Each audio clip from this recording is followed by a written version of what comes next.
In contexts characterized by high social complexity, what typically happens is that the actors don't simply disagree on what the problem is, on what the solution is, they disagree even on what the problem is. So in fact, it's misleading, it's dangerously misleading to talk about our work being to solve tough problems.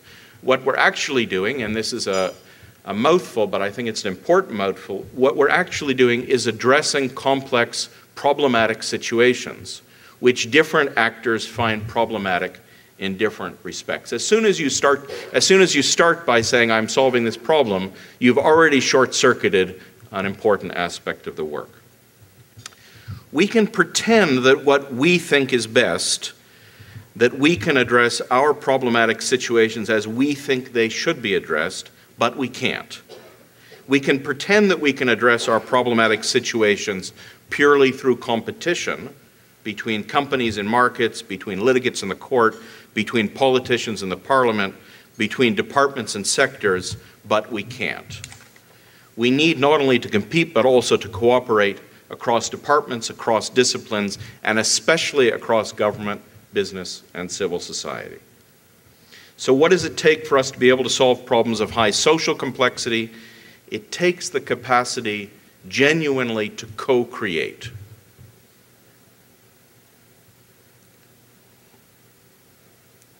Thirdly, what does it take for us to be able to solve problems of high generative complexity? It takes the capacity to work in a way that is emergent, to learn as we go. And it turns out that for most of us, and for most of our institutions, this third capacity is the most challenging. These last few years, I've been doing a lot of work on questions of sustainability, both with a global tri-sector alliance working to create sustainable food supply chains, and also with a Canadian tri-sector alliance that's trying to shift this country from being a laggard to being a leader on climate change. Peter Senge, who's involved in both of these, the author of The Fifth Discipline, says that these problematic situations of high generative complexity, he says about them, we have never been here before. What I have learned from this work is that in these situations, we cannot see where we need to go from where we are. It's around the corner. We can pretend that we can talk and think and calculate the correct answer and then implement it, but we can't. Trevor Manuel is South Africa's Minister of Finance, the first black Minister of Finance, and he was a member of the Montfleur scenario team that I worked with back in 1991. In an interview some years after the project, he used a very unusual word to refer to that period of transition. He said, there was a high degree of flux at that time. There was no paradigm, there was no precedent, there was nothing. We had to carve it. It's an interesting choice of words. We had to carve it. Deng Xiaoping, who was the leader of the Chinese Communist Party during that country's transition towards what it called a socialist market economy, said something similar when he said, we are crossing the river by feeling for stones. So what does it take for us to be able to solve problems of high generative complexity? It takes the capacity to carve solutions, to fail forward, to learn by working not just with our heads, but also with our hands. So then, what does it take for us to be able to solve peacefully our toughest, most complex problems? It takes us learning to work in a way that is simultaneously systemic, participative, and emergent. It takes us learning how to co-create in connection, working with both our heads and our hands. I guess that by now you can see how different this approach is from the approach of the expert, the outside, the above, the hands-off expert that I was trained in. What does it take for us to be able to solve peacefully our toughest, most complex problems? It takes us learning to manage one particular and difficult dilemma. How to act decisively and at the same time in connection.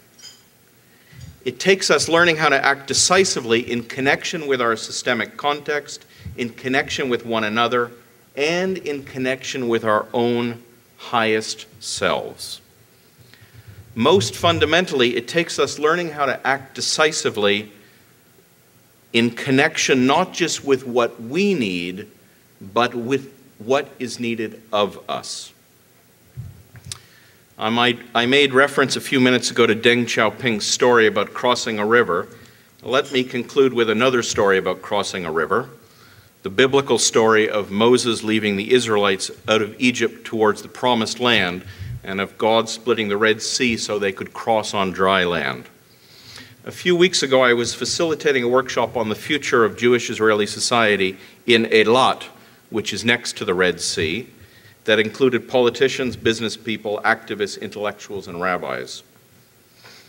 I learned that the rabbis interpret this biblical story in an interesting way. They say that when the Israelites arrived at the Red Sea, it was not split, and they sat on the bank, wailing and waiting for God to part the sea for them.